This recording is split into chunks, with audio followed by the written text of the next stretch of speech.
Lagi ba kayong napapagod? Minsan masakit ang katawan. Kahit nakapahinga na kayo, pagod pa rin. Ano kaya dahilan nito? Ano ba yung mga pagkain dapat kainin para magkaroon ng energy? Okay? Merong mga normal na pagod. Let's say, nagtrabaho ka, napagod ka, natulog ka, dapat malakas ka na. Pero merong abnormal na pagod, kahit nakapahinga ka, kahit nakabakasyon ka, ilang araw, ilang linggo, pagod pa rin. So, hahanapin natin anong cause muna, anong dahilan. So, minsan itong pagod, hindi lang basta-basta pagod, hindi rin makafocus sa trabaho. Pagkagising sa umaga, pagod pa rin. Laging weary and tired. Pati memory, pag-iisip, parang bumabagal. Maraming dahilan, isa dito na serious na sakit, ang tawag ay chronic fatigue syndrome. May ganung sakit.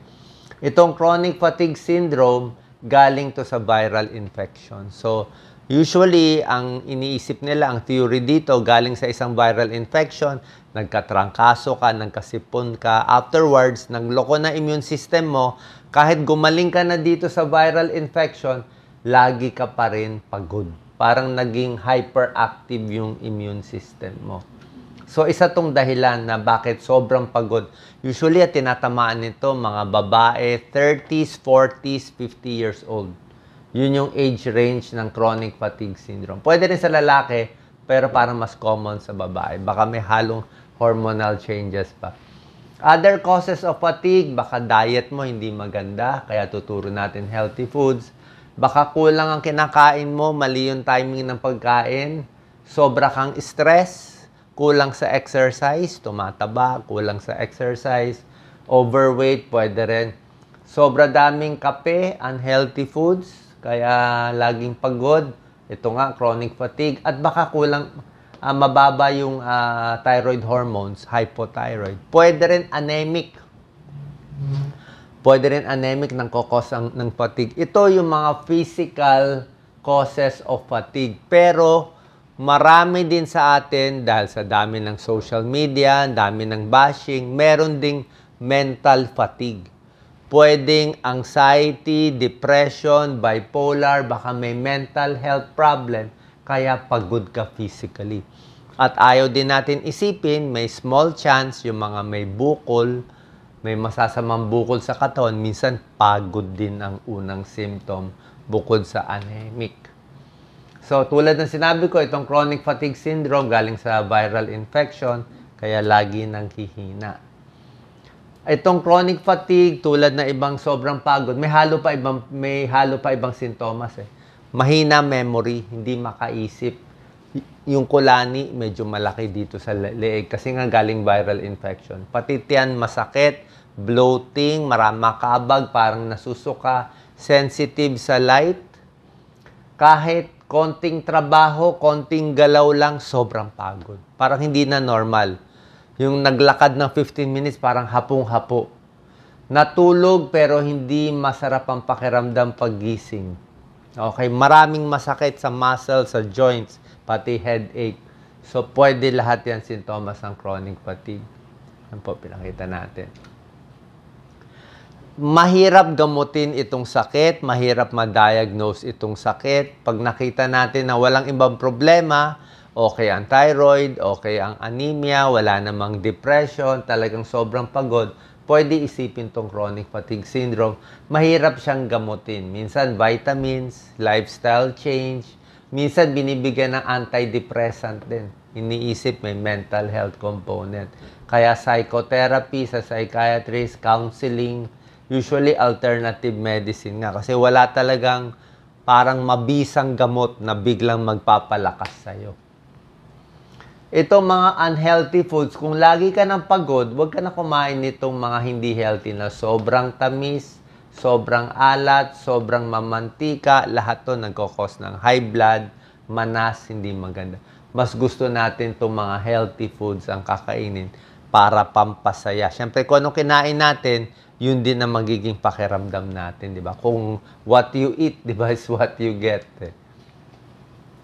Bukod dito, kahit nahihirapan tayo, kailangan pa rin talaga i-relax yung isipan natin. Baka meron kayong binabagabag sa utak. Minsan, binabangungot kayo. Meron kayong kaaway pag natutulog. Ibig sabihin, meron kang kinakagalit, meron kang kinaiinggitan, baka kino-compare mo sarili mo sa iba. So, merong mental health inis o galit na nararamdaman, pwede mag-cause ng fatigue. Kaya kahit matulog, hindi maayos. Kailangan malabas mo itong mga basura sa utak natin. Baka dehydrated ka, at least dapat hydrated ka, di ba? 8 to 10 glasses of fluid or water in a day. Kasi pag dehydrated, sumasakit din ang ulo. May brain fog din, hindi rin makaisip maigi pag dehydrated. Healthy foods, pilit pa rin mag-exercise, di ba? Yung iba sasabihin, Dok, pagod na ako, hindi na ako makagalaw. Actually, ito yung tips na baliktad. Kung kailan kang pagod na pagod, pero kung nakatulog ka naman, pagod na pagod ka, pilit pa rin maglakad-lakad. Pilit pa rin mag-exercise. Baka pag naarawan ka konti, na umpisahan mo yung lakad mo, after 10-15 minutes, baga sa kotse, na warm up ka na, lalakas ka na ulit eh. So kahit pagod, pilit pa rin gumalaw-galaw. Iwas sa mga bagay na nakaka-stress. Huwag din damihan yung mga meetings at i-overbook ang sarili. Diba? Baka na-stress ka sa mga mangyayari in the future. May mga pagkain nakakatulong. Okay? Ordinary pagod, ganito. Okay? Ito hindi na ordinary pagod. Ibig sabihin, kahit nakapahinga, psychologically, hindi ka pa rin happy, baka anemic, may heart problem, may thyroid problem, baka obesity, o baka yung chronic fatigue syndrome. 12 foods na nakakatulong, isda. Maraming fish oil, maraming omega-3 fatty acid. Isda, pampasaya yan eh. Okay, maganda sa puso, maganda sa palpitasyon, diba? Mas healthy siya, mas hindi magbabara yung ugat sa puso. Yan, parang mga fish oil supplements. So, isda, nagpapasaya. Spinach and kangkong, green leafy vegetables, lahat ng gulay. Bakit maganda? Maraming iron. Baka anemic ka, kulang ka sa iron. Maraming fiber, gagandang pakiramdam mo sa tiyan, di ba? May anti-cancer properties, mga bukol, gaganda pag dumi mo, di ba? Kasi high fiber siya. Tubig, sinabi ko, para sa brain fog, migraine, at headaches. Manok, diba? Chicken soup for the soul, ang nilagang manok, maganda nga sa sipon, sa trangkaso, maraming protein ang maganda siya, healthy protein, ito roast chicken pa nga siya. May pag-aaral siya, good for mental fatigue, maraming antioxidant, maraming mga vitamins, vitamin B12, copper, iron, and zinc ang manok. Nuts and seed, basta wag lang maalat, konti lang, sandakot lang, marami siyang minerals. Diba? Parang kumain ka na ng vitamins. Calcium, magnesium, phosphorus, kompleto siya. Potassium, iron, vitamin B1, vitamin B6. Saging, pampasaya. Diba? Lagi kong tinuturo sa inyo. Lagi ako may baon ng saging. Meron siyang component na tryptophan. Pag kinain natin, magiging serotonin. Pampasaya. Happy hormone. May fiber, pampabusog. Pag nagugutom tayo, nagda-diet tayo, pwede saging pang-diet. Healthy carbohydrates din siya. Diba? Sa Japan, ginagamit to. Japanese banana diet. Ako pa nagutom, saging, 1, 2. Kahit anong klaseng saging, lakatan, latundan, saba, okay naman lahat eh. Huwag lang yung banana Q. Matamis yung banana Q. Oatmeal. Oatmeal para sa cholesterol, para sa puso, para sa tiyan. Diba? Maganda po ang oatmeal. High fiber. Pakwan, pampasaya. Maraming antioxidant, maraming lycopene, ang mga red. Actually, itong mga red na pakwan, maganda sa puso. Pag yellow na pakwan, maganda sa mata. So, either yellow or red, parehong maganda. Yan, 90% water, di ba? Para sa Pilipinas, bagay na bagay ang pakwan. Itlog, pampasayang eggs. Okay? Maraming protina, maraming vitamin, may vitamin D pa siya, may konting iron pa siya.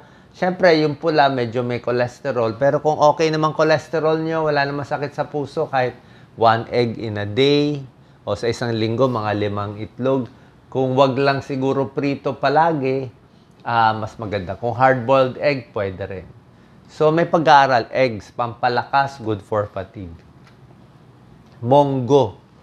Okay? Okay, kumain ng munggo. Hindi bawal sa arthritis ang munggo. Ulitin ko, kahit may arthritis, mali pong paniniwala yun. Try nyo lang.